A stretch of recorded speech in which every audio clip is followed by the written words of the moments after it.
Joe, I want to talk to you about an article that you wrote a little while ago. When was it? When did you write it, bro? 2023, called "Why the Atlas Network Will Win the Anti-Treaty Referendum." But before we do that, I think it would be interesting for us. This is a story from last Friday. We're not going to play the whole story, but just to give us all a heads up as to what happened with the submission stage of the treaty referendum bill. We heard last week that there was too many submissions for them to go through, and they were going to choose not to go through thing. I think there was enough noise made by Labour in particular, and I guess the Greens, Te Pāti Māori, that they did have to go through. I actually think they should have made David Seymour sit there and read them all and give time away from other people. You know, like when you're the naughty kid, you got to write lines out at school. Should have been up to David Seymour to read all of those submissions to try and educate him as to what the way the world is trying to go. But let's just have a look at a little bit of the story from last week, just to give everyone a bit of a heads up, so we know where we're starting from, in case anyone missed it over the weekend as to what happened with the submissions and how many were for and against. It's been a really tough debate, but that reflects the underlying conditions. New Zealand is divided on this issue. The division is like 90-10, but he's right technically. There is a division there. It's just not very many on his side. Party's treaty principles bill stirred up a tsunami of opposition. Oh, no, you're going, boy! Wave after wave, a constant current of both criticism and never get sick of it, eh? Always good. Yeah, always good. Critique, culminating here before the Justice Select Committee. This bill can only be described as a simple piece of fiction. The committee is made up of MPs from all parties. Overall, it received more than 300,000. Which are you guys aware? Is that the most ever? I think it's the most ever, eh? The most ever submissions. Yeah, by a mile, a country mile, eh? Most ever submissions.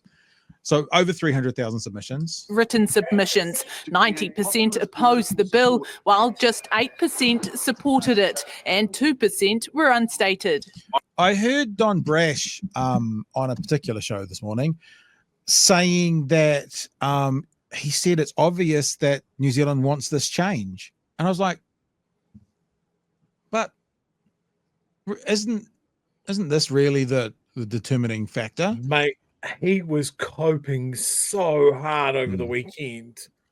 He was just flailing, and like the feel that I saw around that is like, what is this guy talking about?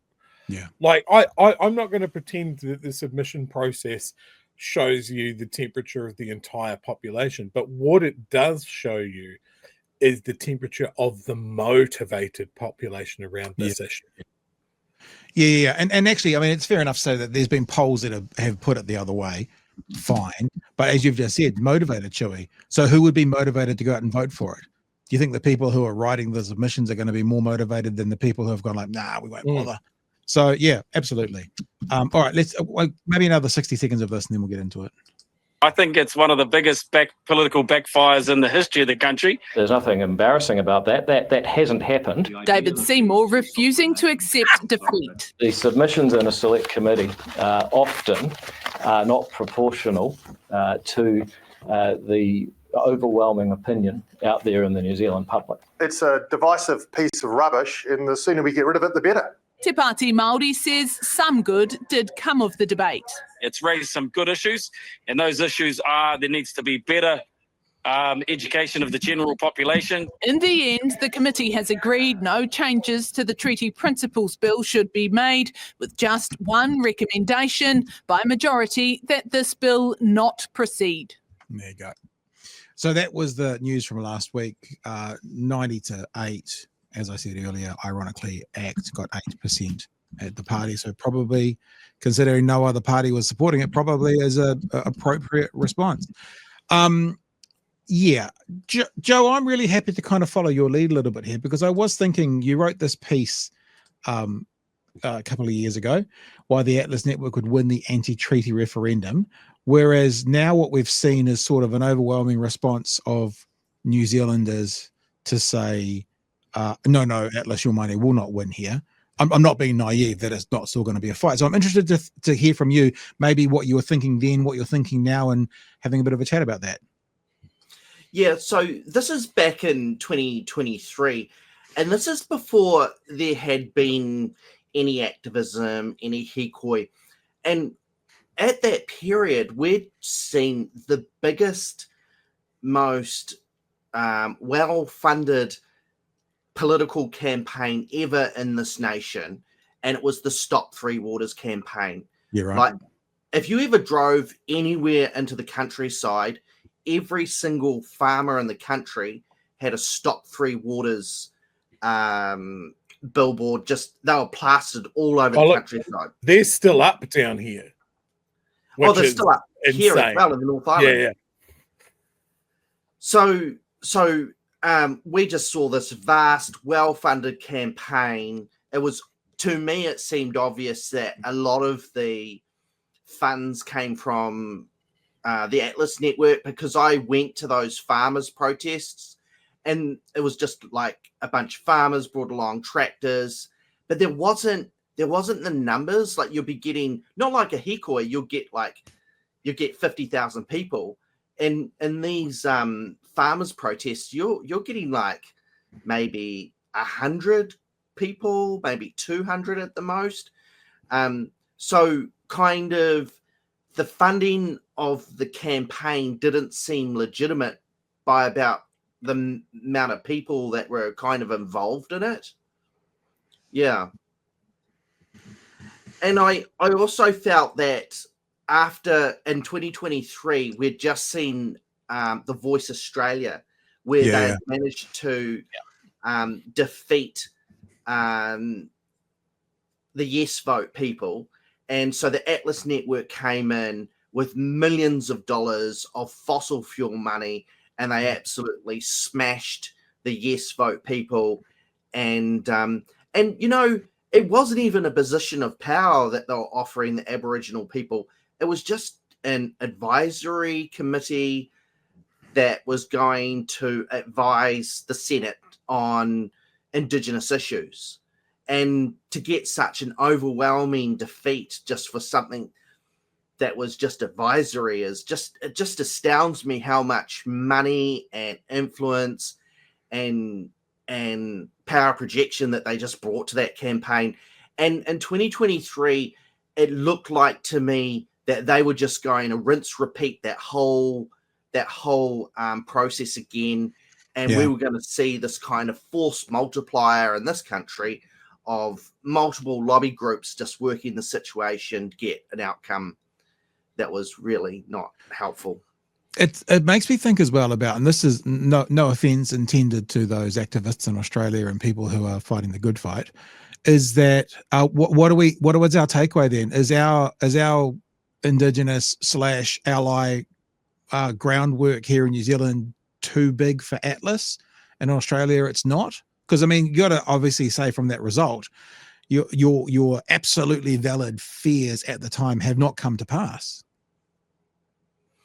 Yeah, well, I think that it was from what happened in Australia that we could anticipate what was about to happen here, right? And so Aotearoa managed to mobilize its people power against this kind of formidable lobby groups like the Hobson's Pledge that have got vast amounts of money. They were putting up billboards all around the country, and with Te Tiriti o Waitangi, it's kind of a different situation because there's a lot of patriotism around the document. Yep. And it's our founding national document. Whereas that was kind of a lower situation in Australia where they're just asking for an advisory board. It's not tampering with how our nation was founded. Yeah.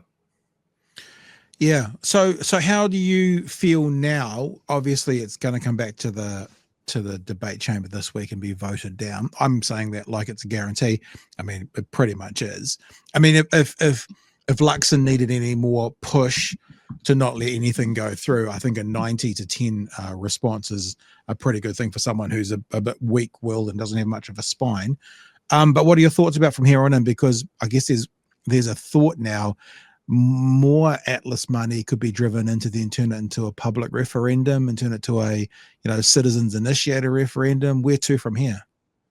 Well, I think what it's had is actually had the opposite effect of what Hobson's Pledge were trying to achieve. So one of the things that it's done is galvanise Māoridom. A lot more inter-iwi rivalry is a lot less. Māoridom and iwi chairs are all prepared to work together to fight this. Another thing is that it brought out a kind of Māori nationalism across the country. So I was going around the country, and the most common flag across the country, even in Dunedin, up in Brockville, I saw the Tino Rangatiratanga flag everywhere. Like you see it everywhere here in the Waikato. So it brought around a strengthened Māori nationalism like this country's never seen before.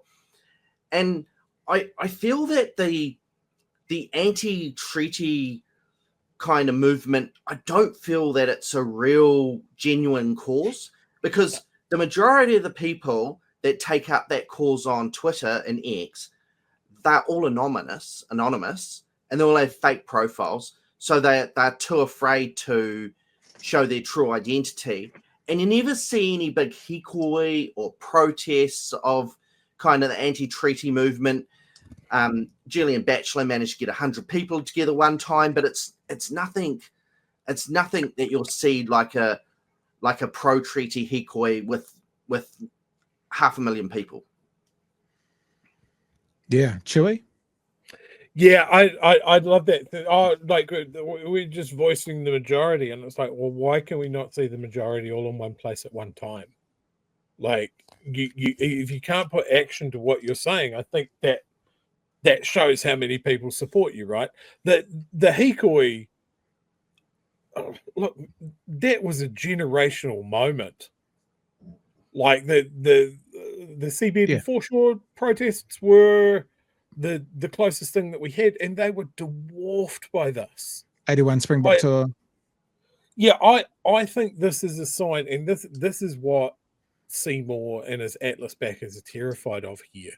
Is they have a generational battle. Now, remember, New Zealand Police reckon this is about 25 to 30 people total. So remember that. Look, I think here in New Zealand, Seymour and Atlas have lost a generational battle, and this is what it was all about. Imagine if they ran the similar sort of campaign 20 years ago, or at the same time as the seabed and foreshore. There was such effective marketing that people just did not have a handle on what it was. Like, it was much more this is a Māori issue, this has nothing to do with me, so I don't care. This time round, it's not just Māori that are marching. Like, this is clearly an issue that people are like, well, even if they didn't have strong views that there needs to be more Māori participation, there needs to be more Māori representation. I'm talking about the people that look at Te Pāti Māori and go, I don't get it, it's a bit too much for me. But they still recognise that the treaty is super important to New Zealand as a whole. And they can see Seymour's campaign for what it is as a deeply unpleasant. And thanks to all of David Seymour's supporters for this, for showing their whole ass online of just being a sentence away from saying something incredibly racist at all times. Like, I think the majority of New Zealanders, even a sentence away. Yeah, like if they carry on typing one more time, they're just going to go full on like KKK stuff. There's a lot of really, like, I'm skirting around saying the really racist stuff, and then there's just charging straight into it. David Seymour's supporters doing that like so much. Julian Batchelor, I think people see him for exactly what he is, which is great. He's not a clever man. He doesn't conceal it particularly well. But I think the vast majority of New Zealanders, look, they're not schooled up on treaty issues, literally schooled up, but they understand that this is a slow process. And I think the understanding of the grievances that have been around the treaty, the ways that the agreement has been breached and the amount of work that goes into putting things right, and that it has to be slow and steady wins the race. They prefer that to what they saw with the Hikoi and what they see in the language of David Seymour and Julia Batchelor and all of those guys of going, okay, these guys seem to be a positive movement. These seem to be a group of wreckers that just want to undo a whole lot of stuff that's been done. And I think people are better at putting forward their arguments than they were now. Like I mean it. Like there are things, like we cover politics so much on BHN. There are two things that have really given me a lot of hope in the last 12 months. That's that Hikoi, and that's Hana tearing up the treaty submissions bill in the House. Those things, as a white guy from the bottom of the South Island, they make me go, wow, this is it. Like, this is a moment, and a positive one, because all of my other moments that I have been dreadful and terrible. So these ones I'm going to hang on to. This is good. This is important. It makes me think, Chewie, the way you're describing it, it's like the Seymour camp, Hobson's Pledge, Atlas, whatever you want. This is the referendum on their position, and it's lost. And it made me think Wisconsin in America. Elon Musk was down there in Wisconsin in America. He was on stage with a piece of cheese on his head, because that's their cheese heads, and he was overtly saying, "This is a referendum on Trump. This is a referendum on Trump." He was saying it from stage and spending millions of dollars to try and buy it, and Republicans got smashed, and the Democrats won. And I don't know, is this a tipping point? Because there seems at the moment that this right faction, maybe coming off the back of their pushback on COVID or whatever it was, have been able to go, everyone hates you, but it feels like maybe people have moved a certain way, and when they've got kind of arrogant enough to go, this is a referendum on our thoughts, people have gone, oh, I don't know about your thoughts, Seymour, this is a referendum on this thing, and it said no. Democrats won over there. Even the advert today that we were talking about, we know how to take the Greens down. It didn't really work. It's like own goal all the way through. Yeah, I kind of take on board what you're saying there with a lot of Seymour's kind of rhetoric. But one of the things that he did is he attempted to misconstrue treaty rights and Indigenous rights as race-based privilege, and this is a strategy that Batchelor does, that Elliot Ickley does. This is what these kind of anti-Indigenous groups do: is they try to misconstrue Indigenous rights and treaty rights as race-based privilege. And the thing with Te Tiriti o Waitangi is, when it was signed on the 6th of February 1840, 99.9% of the New Zealand population were Māori. Yeah. So if you take it out of context in a timeline, you're going to think that. But if you kind of think of when the treaty was signed, there was only one ethnicity it was signed with. It was an agreement between Her Majesty the Queen and the chiefs and tribes. And so I think a lot of people, they kind of develop amnesia as to when the treaty was signed and the history behind it.